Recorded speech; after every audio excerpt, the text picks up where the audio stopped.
A Turquia de hoje é uma fascinante mistura de grandes e agitadas cidades e áreas agrícolas férteis e ricas, onde as uvas crescem sob o céu azul. Seu povo é trabalhador e receptivo aos estrangeiros. Os turistas vêm aqui para conhecerem cidades da história bíblica ou para percorrerem locais que um dia dominaram a paisagem da antiga Anatólia.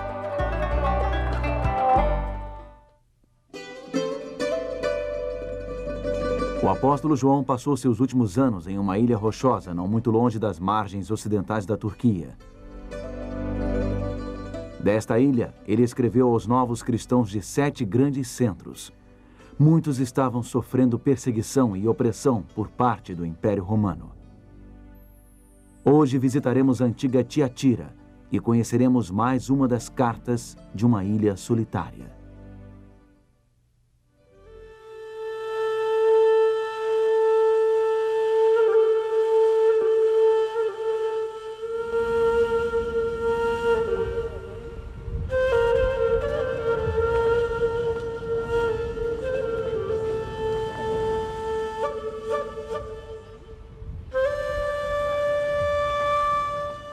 Istambul é uma cidade impressionante.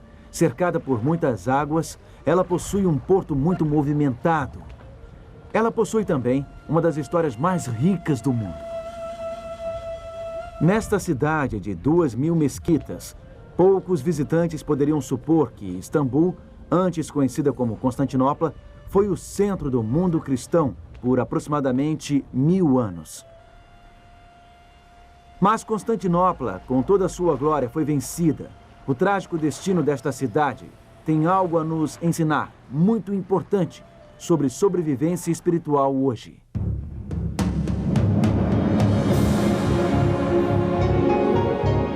Ele permaneceu através dos tempos. O livro de Deus, a Bíblia. Indispensável em nosso mundo complexo. Está escrito, transmitindo esperança ao redor do mundo. Apresentado por Mark Finley. Hoje, quando é hora de partir? Temos seguido uma antiga carta ao longo da costa oeste da Turquia, em busca de seus 7 locais de destino. Ela foi enviada pelo grande médico Jesus Cristo, através do apóstolo João, a 7 diferentes igrejas. 7 igrejas em várias etapas de saúde espiritual. Hoje, iremos até Tiatira, uma das igrejas para onde esta carta foi dirigida.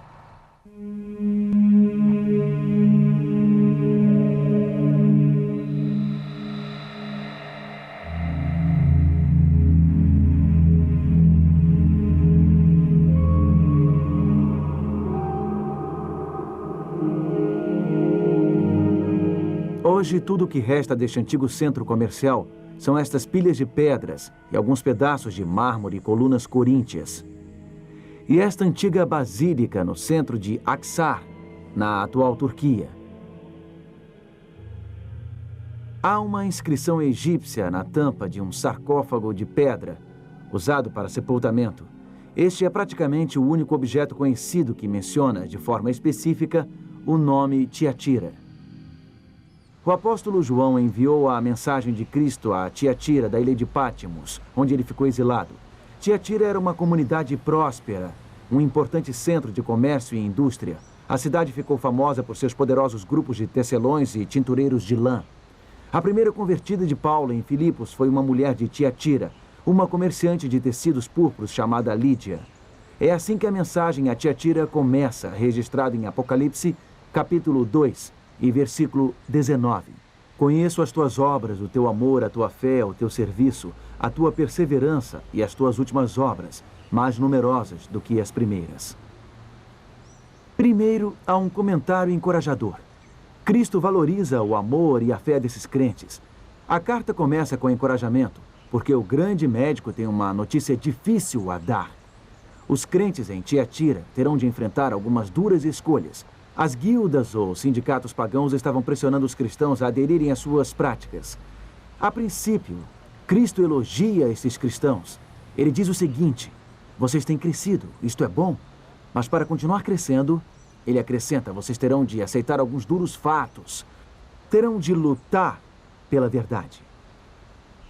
A comunidade de fé em Tiatira, em algum momento, parou de crescer e desapareceu. Por quê? Vamos observar o diagnóstico dado em Apocalipse, capítulo 2, continuando com o versículo 20. Tenho, porém, contra ti o tolerares que essa mulher, Jezabel, que a si mesma se declara profetiza, não somente ensine, mas ainda seduz os meus servos a praticarem a prostituição e a comerem coisas sacrificadas aos ídolos. Dei-lhe tempo para que se arrependesse. Ela, todavia, não quer se arrepender da sua prostituição. Jesus, através de João, está usando uma linguagem simbólica aqui. Ele está falando sobre uma ameaça em especial, uma doença em especial que estes crentes enfrentavam. E ele usa a imagem de Jezabel. Jezabel foi uma rainha má nos tempos do Velho Testamento que levou o povo de Israel à idolatria. Ela os afastou da devoção ao Deus do céu. Ela os levou a práticas sexuais imorais que faziam parte de vários cultos de fertilidade pagãos. Então a mensagem aqui é a seguinte: algo está acontecendo em seu grupo, em sua igreja, em sua própria congregação, que está afastando as pessoas da verdade, afastando-as da retidão, afastando-as da adoração genuína, da devoção saudável. Bom, toda comunidade de fé tem seus problemas, é claro. Nenhuma igreja é perfeita. Mas o problema em Tiatira foi o seguinte: ela se recusou a seguir os ensinamentos de Deus, ela se recusou a se arrepender. Foi-lhe dado tempo, mas ela continuou agindo de forma imoral. Este foi o problema que o grande médico revelou. Líderes equivocados foram confrontados. Houve uma firme intervenção.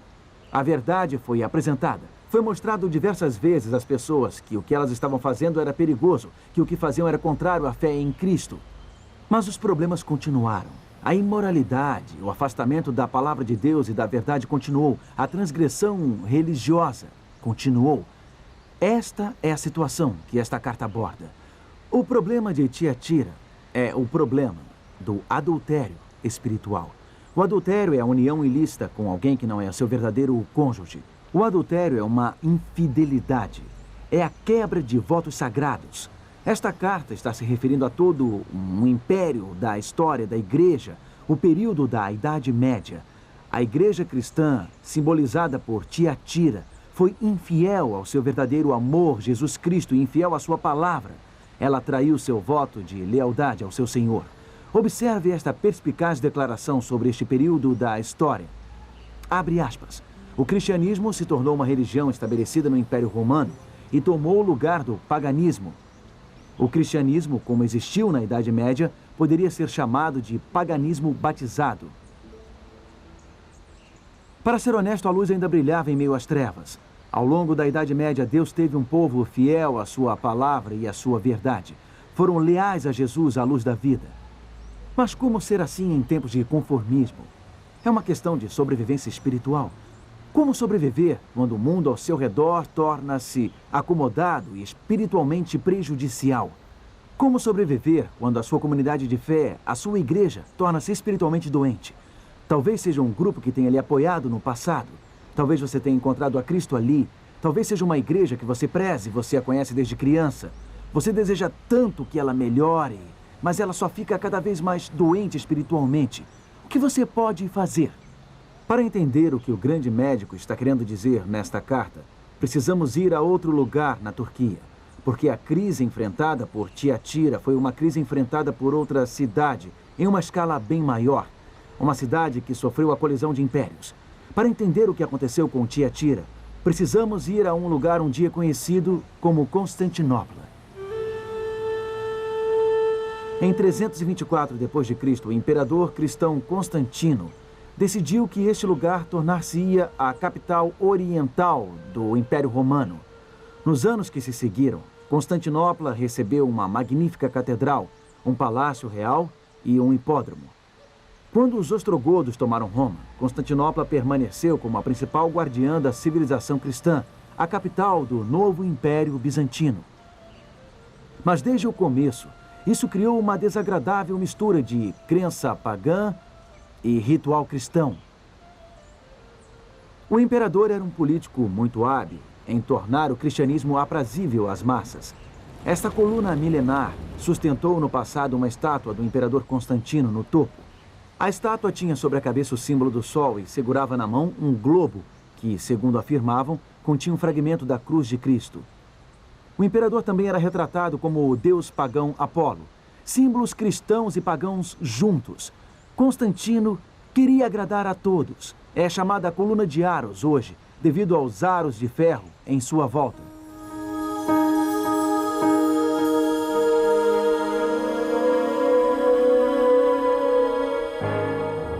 Este edifício no centro de Istambul é um monumento ao passado milenar.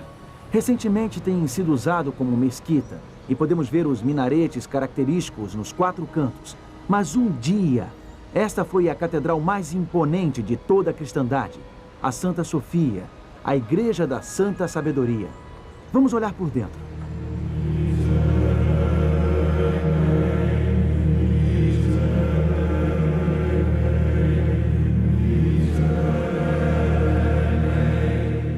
Justiniano, o mais poderoso imperador bizantino, construiu esta casa de adoração.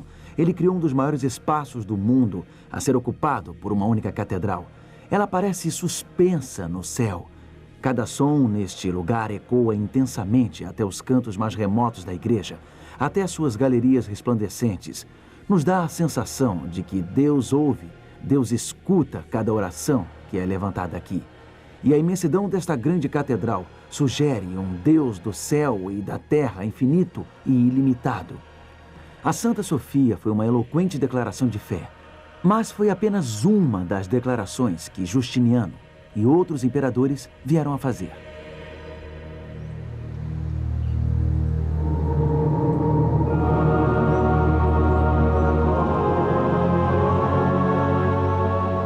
Esta é a fachada do Palácio Tekfur, a residência imperial durante os últimos séculos bizantinos.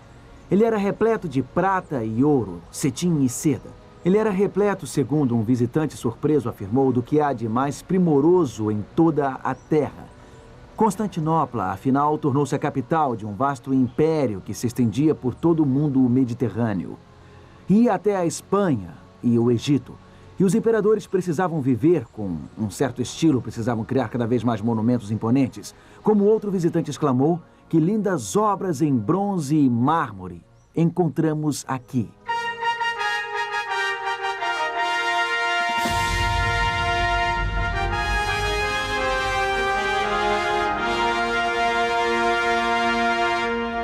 Aqui é onde ficava o hipódromo, um imenso estádio para corridas de carruagens, construído para competir com o Coliseu de Roma. Os cidadãos de Constantinopla lotavam este local para assistir seus heróis competirem. Cada carruagem era apadrinhada por um certo grupo, e esses grupos viravam facções e, posteriormente, milícias. As duas dominantes, as azuis e as verdes, tornaram-se cruéis e violentas. Este povo sabia como conduzir complicados debates teológicos. Vários importantes concílios da igreja realizaram-se em Constantinopla. Eles discutiram sobre a natureza da Trindade e o status de Cristo aqui. Um clérigo visitante escreveu o seguinte: se você perguntar o preço de um pão, receberá a seguinte resposta: o pai é superior e o filho inferior. Se você perguntar, meu banho está pronto? A atendente responderá que o filho nasceu de um milagre. Os habitantes daqui entendiam muito de teologia mística. Eles eram capazes de repetir seus credos facilmente, mas no momento seguinte podiam gritar "Mate-os!" aos seus rivais aqui no hipódromo. Algumas das edificações mais refinadas de Constantinopla foram queimadas e destruídas durante os motins em função dos altos impostos de Justiniano. Ele precisava de cada vez mais dinheiro para construir seus monumentos. Os azuis e os verdes levaram sua indignação às ruas. Eles destruíram até mesmo a igreja, que mais tarde foi reconstruída, como a Santa Sofia. Justiniano, no entanto, conseguiu trazer a facção azul de volta para o seu lado. Após isso, ele mandou matar 30.000 pessoas da facção dos verdes, bem aqui, neste hipódromo. Durante muito tempo, esta cidade ancorou uma combinação de teologia intelectualizada e violência exagerada. A doutrina sofisticada e a crueldade assustadora tornaram-se estranhas aliadas. Elas se uniram aqui, em Constantinopla. Uma outra coisa estava acontecendo aqui que afetaria tremendamente esta capital bizantina. Esta cidade no Estreito de Bósforo, situada entre a Europa e a Ásia. Os turcos otomanos tornaram-se uma força dominante. Eles estavam criando seu próprio império. E este Império Otomano começou a devorar o Império Bizantino. Os cristãos em Constantinopla estavam bem protegidos contra ataques terrestres e marítimos. Eles sentiam-se muito seguros por trás das fortificações que incluíam uma linha de 3 muralhas maciças. Eles se orgulhavam dos grandes monumentos que haviam construído para Deus em sua grande catedral. Afinal de contas, o altar era uma laje de ouro maciço, crivado de pedras preciosas. Nenhuma despesa foi poupada neste prédio que exigiu 5 anos de impostos do Egito. Constantinopla era uma cidade muito rica, mas sua energia estava acabando. Sua população estava diminuindo. Seu poder estava enfraquecendo. Sua vida espiritual estava secando. Segundo Charles Dill, uma autoridade no estudo do Império Bizantino, Constantinopla era uma cidade de corrupção descarada. Ele escreveu que no início do século VI, absurdos vícios eram praticados à luz do dia.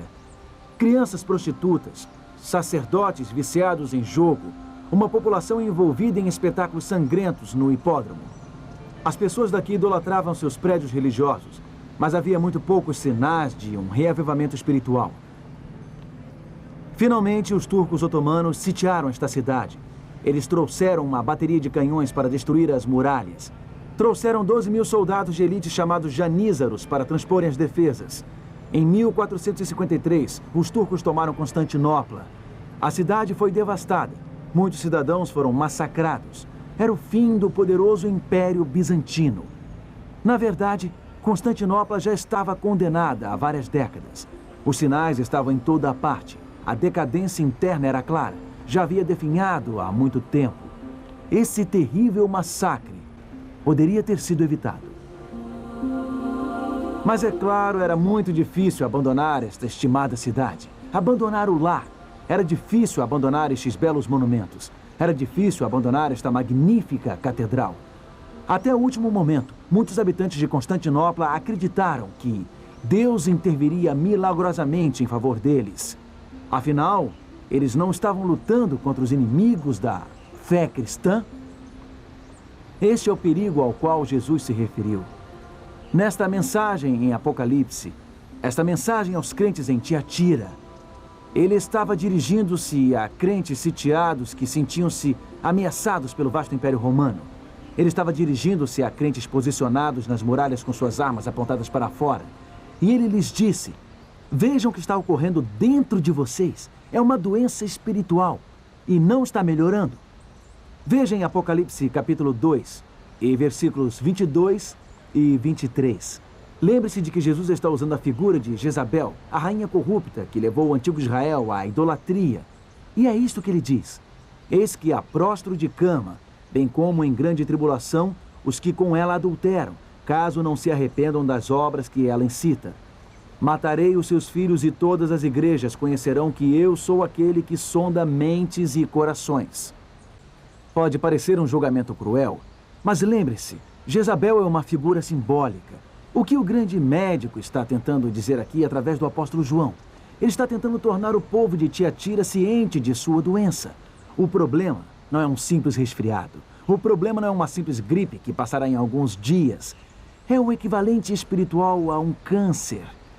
É uma decadência espiritual. A imoralidade corria irrestrita nesse grupo. E isso resultaria em uma grande tribulação. Resultaria em morte. Então Cristo simbolicamente prostra Jezabel de cama. Ele está dizendo: veja, esta é uma doença perigosa. Você não pode aceitá-la. Você não pode conviver com ela. Você tem que lutar contra a doença. Jesus continua a falar sobre isso em Apocalipse capítulo 2 e versículos 25 e 26. Então somente conservai o que tendes, até que eu venha. Ao vencedor que guardar até o fim as minhas obras, eu lhe darei autoridade sobre as nações. O desafio é conservar o que você tem, a fé que você tem. O desafio é manter uma fé saudável, que lhe fortaleça, que produza frutos para a causa de Cristo. Como fazer isso em um ambiente doente? Como fazer isso quando o seu lar de fé torna-se um lugar espiritualmente doente? Bom, não existe apenas uma resposta para todas as situações, é claro. Não existe uma regra que se aplique a todos os ambientes espirituais. Portanto, o grande médico, nesta carta, não estabelece uma lei para todos, mas podemos ver um princípio muito importante, bem no início desta carta. Podemos ver algo importante na forma como o próprio grande médico é descrito. Vejamos Apocalipse, capítulo 2 e versículo 18. Estas coisas diz o Filho de Deus, que tem os olhos como chama de fogo e os pés semelhantes ao bronze polido. A forma como Jesus é descrito em cada uma das 7 cartas do Apocalipse está ligada ao conteúdo de cada mensagem. Aqui vemos Jesus com os olhos como chama de fogo. O que isto sugere? Sugere alguém cujo olhar penetra profundamente. Sugere um olhar que atravessa a aparência, que atravessa a máscara, um olhar que alcança o coração. Eu creio que o grande médico esteja nos dizendo: abra seus olhos. Veja o que está acontecendo ao seu redor. Não faça vistas grossas por estar acostumado. Não faça vistas grossas por estar olhando para a triste situação do lado de fora. Esta foi a tragédia de Constantinopla. Eles se apegavam aos seus hábitos religiosos, se apegavam às suas formas de religião, mas seu poder havia desaparecido. Existe algo mais que vemos na descrição de Jesus nesta carta. Seus pés são como bronze polido. O que isto sugere? Para mim, sugere que Jesus é capaz de dar passos firmes, de dar passos decisivos. Onde ele pisa, a terra estremece. Amigo, às vezes precisamos dar passos firmes. Às vezes precisamos dar passos decisivos. Às vezes é a hora de partir. É hora de seguir a Cristo e a verdade. Os cidadãos de Constantinopla tiveram muitas evidências de que era hora de partir, mas eles não conseguiram ver isso. É até compreensível que eles quisessem permanecer em seu estimado lar, que um dia havia sido o centro da civilização cristã. E nós podemos ter motivos, bons motivos, para nos apegarmos às nossas raízes religiosas, tradições, hábitos que nos acompanham a vida inteira. Mas às vezes um lar pode tornar-se um lar doente. Às vezes um lar pode tornar-se um lar destrutivo e cruel. E nós temos que saber o momento de partir. Não podemos simplesmente fechar os olhos e nos escondermos atrás dos muros. Não podemos apontar nossas armas para o que está do lado de fora. Às vezes, precisamos reconhecer que a tribulação e a morte ocorreram lá dentro, que a falsa tradição ocupou o lugar da verdade. Às vezes, precisamos partir. Acima de tudo, não queremos ficar presos ao que é familiar, até que a doença ao nosso redor resulte em morte. Nós não queremos ficar presos ao que estamos acostumados. Não queremos que nossas vidas espirituais sejam sacrificadas porque não conseguimos nos mexer, não conseguimos partir. Talvez você esteja se perguntando o que aconteceu aos crentes sinceros aqui em Tiatira. Será que eles acordaram antes que Jezabel os subjugasse? Ou eles ignoraram as evidências até ser tarde demais? Por favor, lembre-se de que o bom Pai do céu está operando neste momento para a sua saúde espiritual, para a sua cura espiritual. Ele quer poder lhe dizer: conheço as tuas obras, o teu amor, o teu serviço e a tua fé. Ele quer que você cresça espiritualmente na palavra. Então não permita nenhuma outra lealdade atrapalhar esse relacionamento com Ele. Não permita nenhuma falsa sensação de obrigação lhe manter em um lugar que ensine o contrário da palavra de Deus. Você pode seguir os decisivos passos de Cristo, cujos pés são como bronze polido. Você pode crer que Ele lhe mostrará um lugar melhor. Ele o levará a um lugar de liberdade. Ele o levará a um lugar onde você poderá crescer espiritualmente e ser alimentado por sua palavra. Então eu lhe convido nesse momento a assumir um compromisso. O compromisso de ir aonde Cristo o levar. Assuma o compromisso de ir aonde a verdade o levar. Aonde a palavra de Deus o levar. Talvez você possa produzir frutos onde você está. Talvez precise sair da cidade. Se afastar de uma situação destrutiva que não esteja em harmonia com a palavra de Deus, que é a verdade. Então olhe para onde está, com os olhos de Jesus. Veja pela sua perspectiva. Eu lhe prometo que você está seguro, seguindo a direção de Cristo. Eu lhe prometo que Ele o levará a um lugar onde você se sentirá bem. Um lugar onde você será alimentado por sua palavra. Vamos orar. Enquanto você assume o compromisso bem agora de seguir a Jesus,